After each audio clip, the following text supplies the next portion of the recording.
साथियों नमस्कार। साथियों आज किसान दिवस है। आदरणीय चौधरी चरण सिंह साहब का जन्मदिन है जो भारत के प्रधानमंत्री रहे। मैं अपनी तरफ से और अपनी जन अधिकार पार्टी की तरफ से, आप सब की तरफ से, भागीदारी संकल्प मोर्चा की तरफ से आप सबको चौधरी साहब के जन्मदिन की बधाई देता हूं और आदरणीय चौधरी साहब को श्रद्धा सुमन अर्पित करता हूं।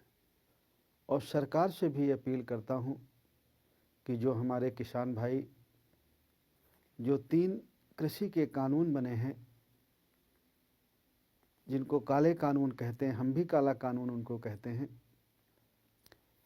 उनको वापस कराने के लिए किसान भाई हमारे पिछले 27-28 दिनों से बैठे हुए हैं। हमें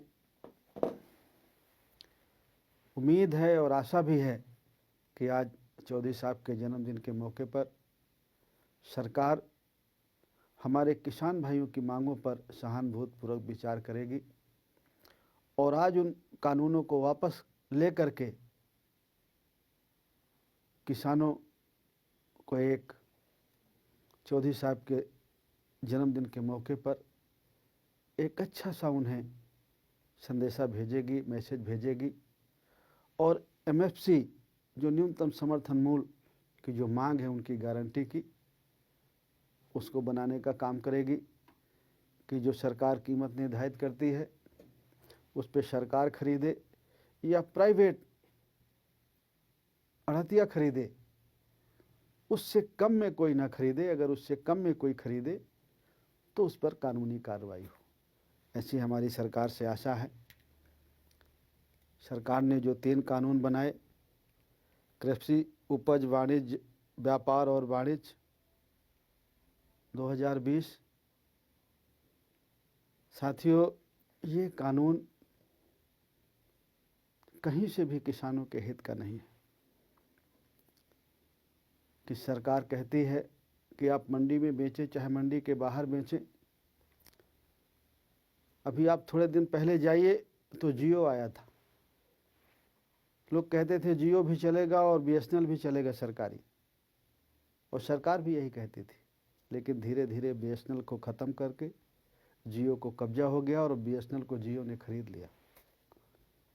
आज सरकार कहती है कि मंडी रहेंगी, मंडी को कहाँ हम बंद कर रहे हैं, लेकिन हम ये अच्छी तरह जानते हैं और आप भी सब अच्छी तरह जान लीजिए और सरकार भी अच्छी तरह जानती है कि क्या करने वाली है। मंडियों को बंद करने का ये पहला चरण है। प्राइवेट मंडियों में खरीद होगी, वहाँ टैक्स नहीं लगेगा, थोड़े दिन वहाँ अच्छी कीमत मिलेगी, फिर किसान प्राइवेट में जाएगा, यहाँ जाएगा नहीं, तो धीरे धीरे ये मंडियाँ बंद हो जाएंगी और बीएसएनएल की तरह ये सारी मंडियाँ अडानी और अंबानी के अंडर में चली जाएंगी। और जो वहाँ स्टाफ है, जो हमारे आपके बच्चे कुछ वहाँ नौकरी करते हैं, जिनको रोज़गार मिला हुआ है, वो बेचारे कहीं के नहीं रह जाएंगे और ना ही किसानों को उसकी उपज का सही कीमत मिलेगी। सरकार ने मूल्य निर्धारित किया है, लेकिन इस कानून की वजह से धान और गेहूं की कीमत क्या है, मक्के की कीमत क्या है, आलू की कीमत क्या है, टमाटर की कीमत क्या है, आप सब देख रहे हैं। धान 1000-1200 में बिक रहा है, गेहूं 1200-1400 में बिक रहा है, आलू 700 में बिक रहा है, मक्का 800-1000 में बिक रहा है, इसी कानून की वजह से। इसी तरह कॉन्ट्रैक्ट खेती का है जो और भी खराब है। कॉन्ट्रैक्ट खेती भी कहीं से किसान भाइयों के हित में नहीं है।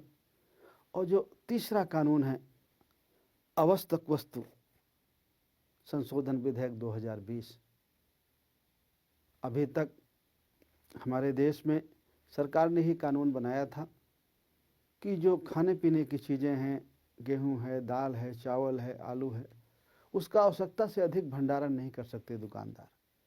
अब सरकार ने कहा कितना भी कर सकते हैं, आपके पास पेन नंबर हो, आप कितना भी खरीद सकते हैं। अब होगा ये कि किसान की फसल जैसे आलू आई है, इस समय 700 रुपये में ख़रीदा जा रहा है और कुछ व्यापारी मिलके उसको सब खरीद लेंगे और फिर उसको सब रख लेंगे, स्टोर कर लेंगे और बाज़ार में जब कमी आ जाएगी तो कई गुना भाव में बेचेंगे। आप लोग अच्छी तरह देखते होंगे कि यही आलू अभी 1 महीना पहले, 15 दिन पहले 50 रुपया 60 रुपया किलो था। आपसे 7 रुपया में आज लिया जाएगा और ये बाद में 60 रुपया में बिकेगा। तो एक तरफ किसान को उसकी उपज की कीमत कम मिलेगी और जो उपभोक्ता हैं जिनको खरीदना है, चाहे वो किसान है, चाहे वो व्यापारी है, छोटे व्यापारी हैं, सर्विस वाला है, जो भी है, जो भी खाएगा, जो भी खरीदेगा, उसको कई गुना कीमत में मिलेगी।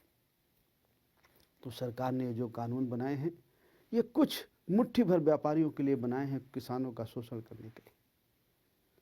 इसलिए आप सबको भी जागरूक होना है और सरकार से भी अपील है कि सरकार अपनी इस जिद को छोड़े और इन तीनों काले कानूनों को वापस लेकर के और जो न्यूनतम समर्थन मूल्य है उस कानून को और मजबूत करके किसानों को आज किसान दिवस के मौके पर उनको एक खुश करने का काम करे।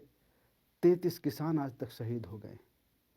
इस ठंड में खुले आसमान के नीचे जो हमारे किसान भाई बैठे हैं, आज के दिन हम उनको भी श्रद्धा सुमन अर्पित करते हैं कि हमारे आप सबके लिए, किसान भाइयों के लिए, हमारे बच्चों के लिए उन्होंने अपनी जान गंवाई है।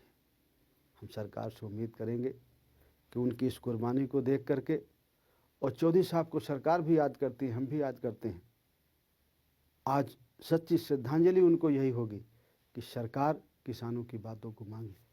और साथियों, किसान भाइयों, एक बात मैं आपसे और कहना चाहता हूँ। चौधरी चरण सिंह साहब की एक बात और याद रखने की ज़रूरत है।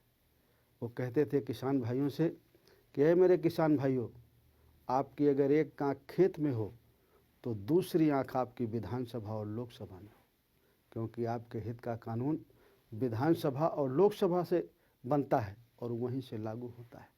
इसलिए आपको हक और अधिकार लेना है तो आपकी नज़र वहाँ भी होना चाहिए। बहुत बहुत धन्यवाद। नमस्कार।